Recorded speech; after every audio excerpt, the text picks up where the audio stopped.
This bulletin proudly brought to you in association with Alex Campbell's Menswear.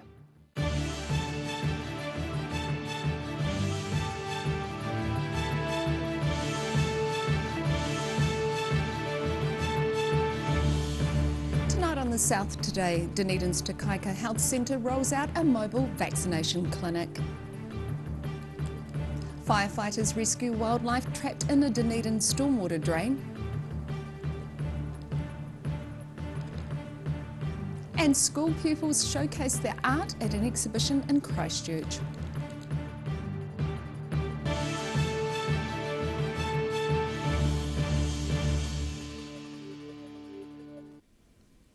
Kia ora, tēnā koutou katoa, good evening, ko Melissa Barton aho. A new COVID-19 initiative in the form of a vaccination bus is travelling around Dunedin. Run by the Te Kaika Health Centre, the mobile clinic will be popping up in Dunedin suburbs such as Pine Hill and North East Valley this weekend. Low vaccination numbers are very much a representation of the inequities that exist within health throughout the whole of New Zealand. I think with the right information getting out there and kōrero to our whānau, then they will come and get vaccinated. Dunedin's Te Kaika Health Centre, based in the suburb of Caversham, has come up with another COVID-19 initiative, this time in the form of a vaccination bus, which provides a mobile clinic set to see plenty of activity in the near future. Te Kaika's principal iwi advisor Matt Matahare says his health centre aims to redress many of the issues Maori, Pacific Islanders and low-income groups have faced in the past. If you look at our history in terms of pandemics and in terms of measles and flu, Māori have been decimated, so we need to get our vaccine numbers up, and we need to do it really for our whānau, for our hapu and for our iwi. Thursday saw Te Kaika's new mobile vaccination clinic at the University of Otago, providing vaccinations for another group that are currently not doing great in the vaccination stakes. If we look at the ages of our students and we look at the number of people getting vaccinated across the country, there is a real big gap between that 16 and 35 age group. So if we come down to the university, you're targeting that 18 and up age group. So I think you're sort of getting more bang for your buck, really. Te Kaika's distinctive turquoise vaccination bus is set to be at Pine Hill School tomorrow and halfway up North East Valley on Sunday. In Dunedin, the South Today. A Dunedin arborist firm has gone ahead and done what Queenstown arborists refused to do, felling 5 eucalyptus trees in the town centre.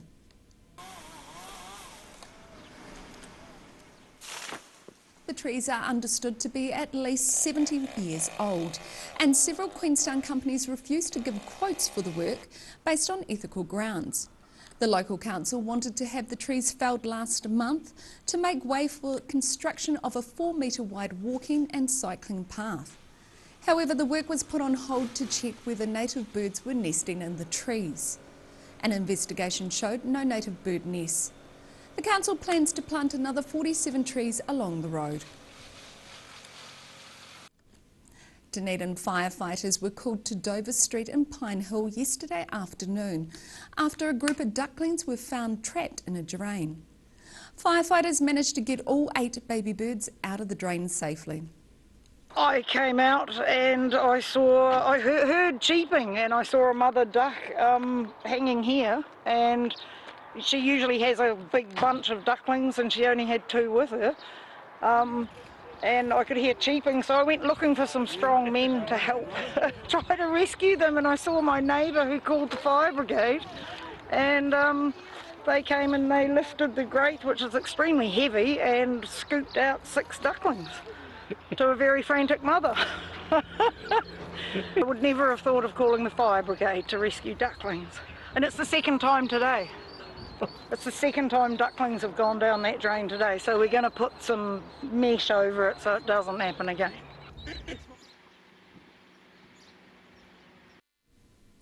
The Waitaki Community Gardens are getting some more guardians to help look after the place, thanks to a new after-school program. The program, which is supported by the local Rotary Club, shows children how to care for the environment and learn more about gardening. It follows a similar format to Scouts, with these 13 participants given badges for finishing a unit. Over the first 2 weeks, the group has learned about the importance of propagation and pollination, with other topics still to be covered during the 10-week program. Another Guardians of the Gardens program is to be held next year. School pupils are getting a chance to show some of their best art pieces in an exhibition on display in the centre of Christchurch. Called Art Stars, the art is open to the public to admire and even purchase at the Hereford to High Street atrium. Welcome to Christchurch's Art Stars 2021 Expo, where secondary school students can turn high school assessment art into own centrepieces. Yeah, it's pretty cool. I think that's like the best part of being in this creators room is not like, you of course like getting it sold and getting a little bit of money is good, but like I think the best part's the exposure, like getting your art seen.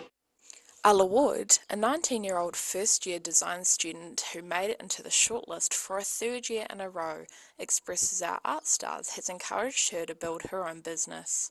Well, to begin with, I doubted it. Our art teacher at Kashmir was very pushy to try and get us to enter. She's like, get your art out there, it's so good. But obviously there's always a little bit of doubt, oh no, it's not actually good enough to be in an exhibition, But I'm so glad that a teacher told us to get it out there and everything, because last year my works were really successful as well.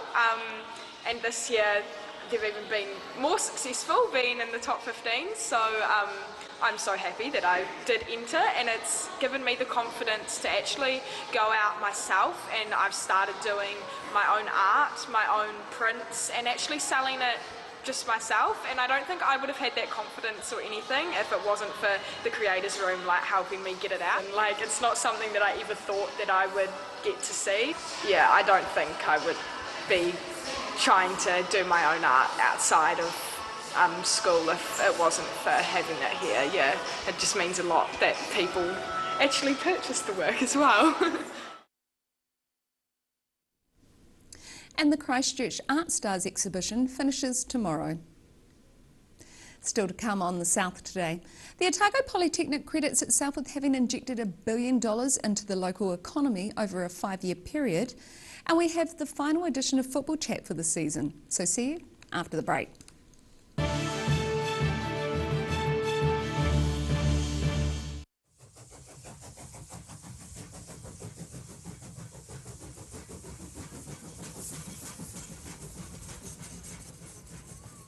If you're at risk of developing melanoma skin cancer, you owe it to yourself to have a mole map. Mole map is coming to your area. Phone today to make an appointment. It could save your life. How's it going at my mate John's? So far, so good. You know, so far, so good. He's having a lounge suite sale. Comedy was never John's thing. Luckily, furniture is. And this weekend, he's taken 15 to 50% off all lounge, from beanbags to electric recliners. John's got it in stock, ready to go. So far, so good. Only at John's Furniture Warehouse. Furniture from Stafford Street. And my mate John. Every reason, every season, we're proud to dress the region. Alex Campbell menswear, it fits.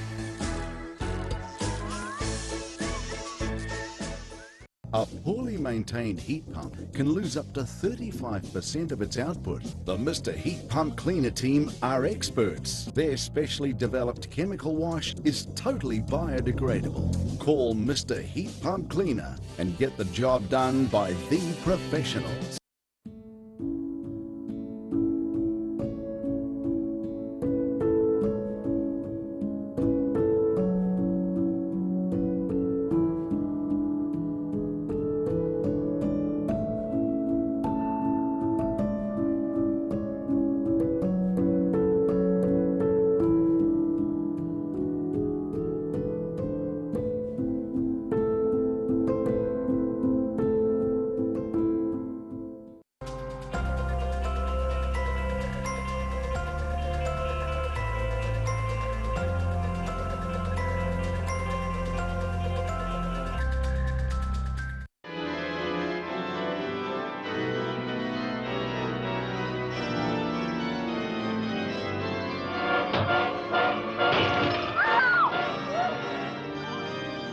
Welcome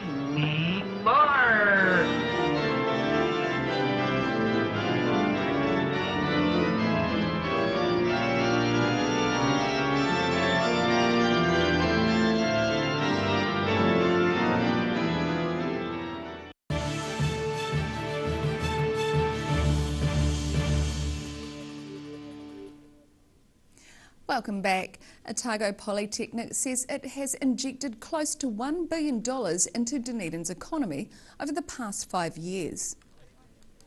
The education facility says the contribution is due to strong student numbers and a multi-million-dollar building project.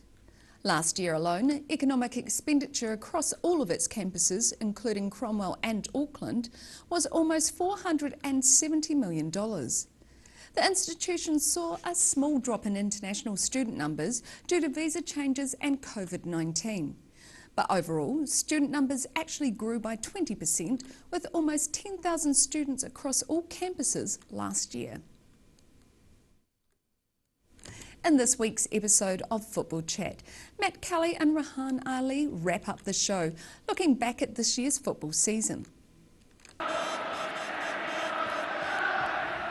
Hello and welcome to the last Football Chat for 2021, and what a year it's been, Rahan. Yes, Matthew, what a year it has been. We've had some ups, some downs, but at the end of the day, football was the winner, wasn't it? Yes, it was. Today we're joined by Cody Brook to really help us wrap up the football season. Welcome, Cody. Thank you, it's great to be back. Today I'll be taking up the unfamiliar role of co-host, and since you two took over, it's more or less been all about you anyway, so we thought we'd give the fans what they want and try and put you under the spotlight a bit and see what happens. Looking forward to it. Yeah, I'm looking forward to it as well. A quick mention to our sponsors. Sorry, if I could just stop you there. I'm just going to give a quick shout out to our sponsors, that being McDonald's, the ODT and Football South. And for guys like us who love a mochaccino, reading the paper and rubbing shoulders with second-rate Irishmen, what sponsors they've been. Well, with the overwhelming amount of fan mail that you two received over your time, mixed into all the positive reviews were a few questions that we thought the fans deserved to know the answers to. So without further ado, let's get into it, shall we? Let's start. Exciting. So this question was addressed to the both of you. It's anonymous. They wanted to know who your best and worst guest has been. I'll answer that. You take this one. Best guest for me would be Katie Fox. We got her in on our first show, and she was actually with you, Cody. And we got you in because we thought, we had a bit of a rapport, but you absolutely crumbled, and she really rose to the challenge. And Kind of like he's crumbling a wee bit right yeah, now. a wee bit, yeah. And she probably saved that show for us, so that was a big deal. And worst guess, you really could take your pick. Danny Ledwith, Liam Whitaker, both the O'Farrell boys were quite poor, but I'll probably go for Ben in the end. Actually, he came here with his own agenda and really tried to steal the limelight for us, and that didn't sit well with me. For me, it was probably two of our younger guests, Saffron and Georgia. They came on. They're your worst? No, this is probably the best, I would say. Nice. They came on. They spoke well. They've got bright futures ahead of them, so they were probably two of the best for me. The worst, again, I'm going to have to say the O'Farrells. Yeah. They gave us a lot of grief on the show, and the agenda that Ben came on with was just too much. Yeah. Leave your agendas at the door. That's what I always say. Yeah, you have said that a lot. I have. Interesting. Yeah, it's good stuff. The next question, also anonymous, they want to know both of you are underachiever and overachiever for the football season. Well, I'll take this, if you don't mind. Overachiever for me would probably be Ryan Fleming. Really? Yeah, he's built like Kevin Mialamu, but he's been banging them in like Cristiano Ronaldo, so I think that's pretty impressive. And underachiever, probably Mosgiel actually. Probably had arguably the best squad and pumped all three of the South Island teams at least once during the season, but just couldn't get it done when it mattered. So that's. Why do you think they couldn't get it done? Probably. Oh, that's a great question. Great question. We can leave it. Yeah, probably just leave it. It was a poor start, wasn't it? Too many draws at the start. Yeah. Then they kicked into a bit of form, but yeah, the start of the season probably wasn't good enough. Overachiever for me, University. Third in the South Island League. great Chim Cup run, and they probably won a lot of the hearts of the fans from the football region. Underachiever would be a player, Alex Cox. He's a great footballer, but he spent more time on the canvas at Christmas this year than he did on the football field, and that was a bit disappointing for me, so yeah, he takes that one. Absolutely. All right, well, should we wrap up the results from the Southern League, Rahan? Yes, we should. What do we have? We have, on Wednesday night, Uni beat GI 6-0 down at the Turf. Goals to Aidan Barber-Ryan, M. Watanabe and Ben Stanley. GI then bounced back to have a great 3-2 win over Coastal Spirit at home. Houston had a brace and Cam Anderson with the other. In the other game, South City beat Christchurch United 4-3, with two of the young guns, Caleb Green and Will Turner, both bagging 2. That ended United's National League hopes. But the biggest result on the weekend was Selwyn beating Nelson Suburbs 2-1 to secure the last spot in the National League with Kashmir. So that just about wraps it all up, I think. Yep, just on behalf of all the viewers, big thank you to you two for everything you do. Cheers, mate. We really appreciate that. No worries. Stay safe, Dunedin.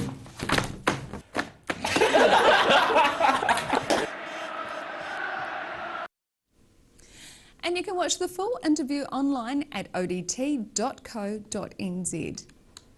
Still to come on the South today, the fate of this year's tour of tulip fields around Edendale hangs in the balance, and we take a look at what the weekend's weather has in store for you. So see you after the break.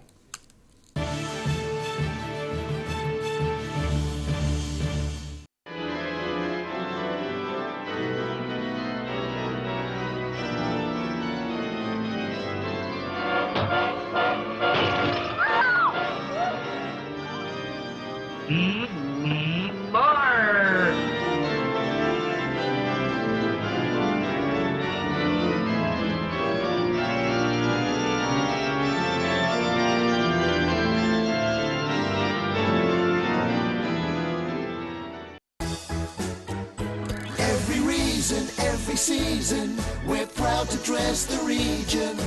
Alex Campbell Menswear, it fits. If you're at risk of developing melanoma skin cancer, you owe it to yourself to have a mole map.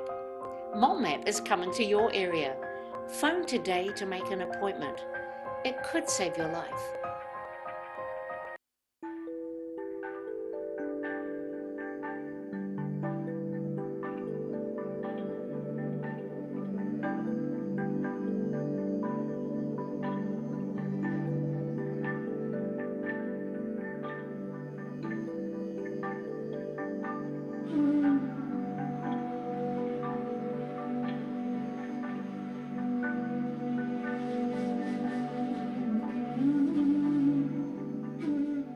MTF Finance can help you turn the key on your next vehicle with a loan made just for you. TCs and lending criteria apply. A poorly maintained heat pump can lose up to 35% of its output. The Mr. Heat Pump Cleaner team are experts. Their specially developed chemical wash is totally biodegradable. Call Mr. Heat Pump Cleaner and get the job done by the professionals. How's it going at my mate John's? So far, so good. He's having a lounge suite sale. And this weekend, he's taken 15 to 50% off all lounge, from beanbags to electric recliners. My mate John.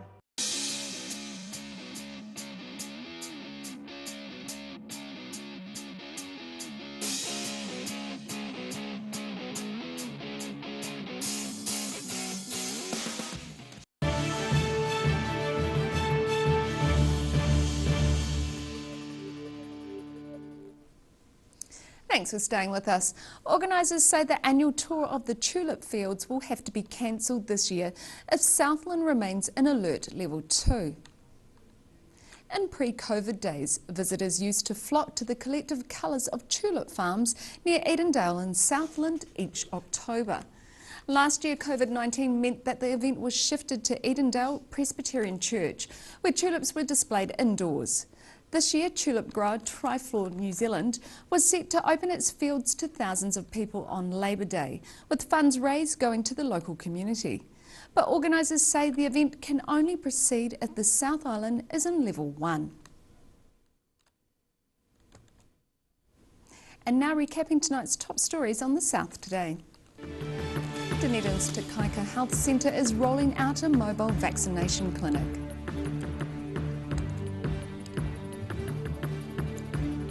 Firefighters rescued wildlife trapped in a Dunedin stormwater drain. And school pupils showcased their art at an exhibition in Christchurch.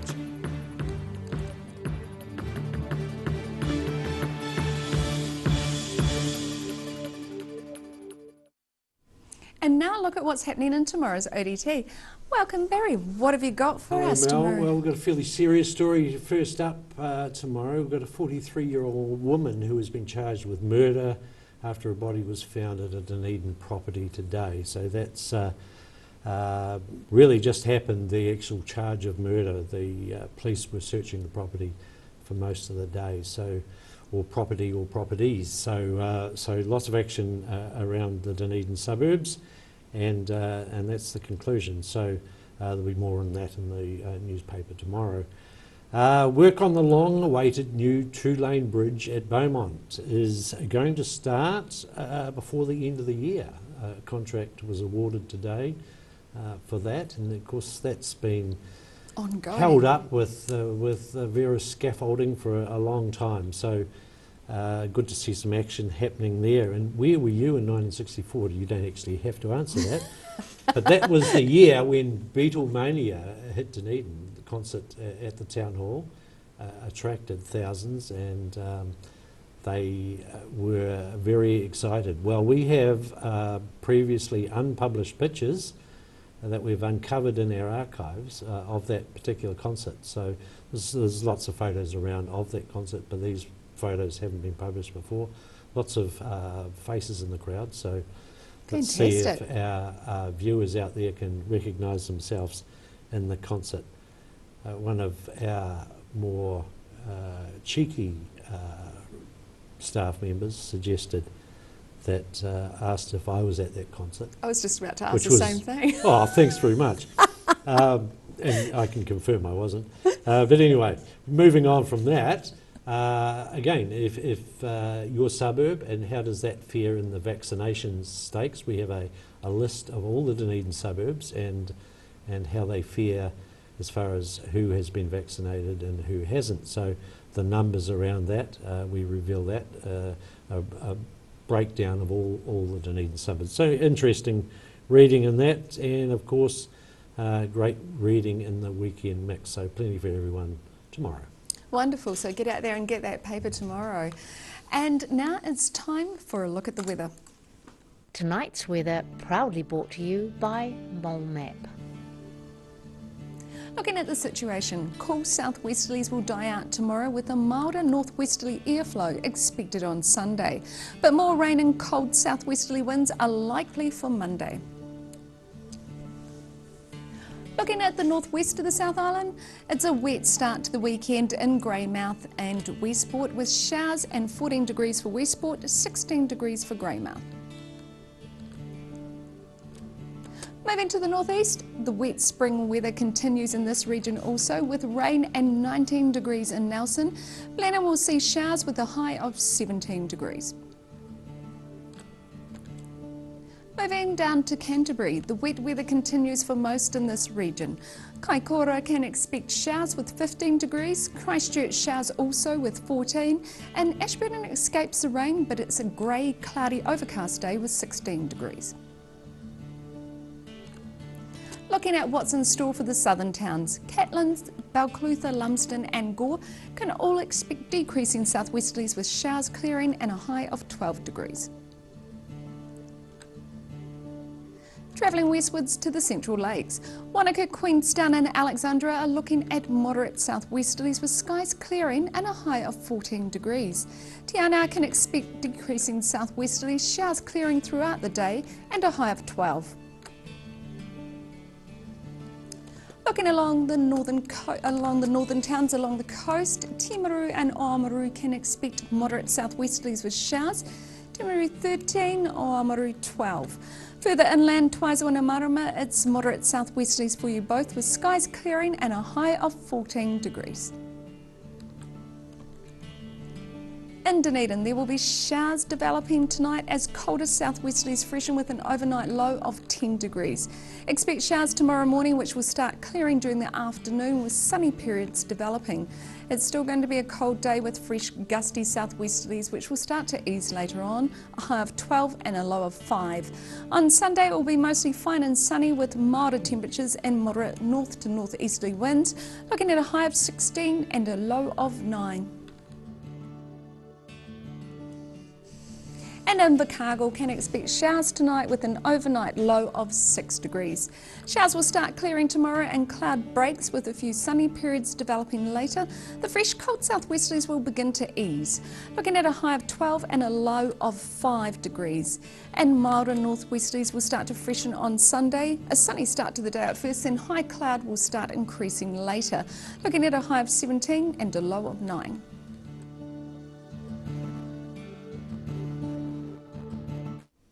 And that's all for our news for this Friday and indeed the week. For the latest news from the southern region, head online to odt.co.nz. Remember to like and subscribe to Channel 39 on Facebook and YouTube so you can receive notifications of up-to-date content. Nō reira, kia pai te pou, ka kite anō.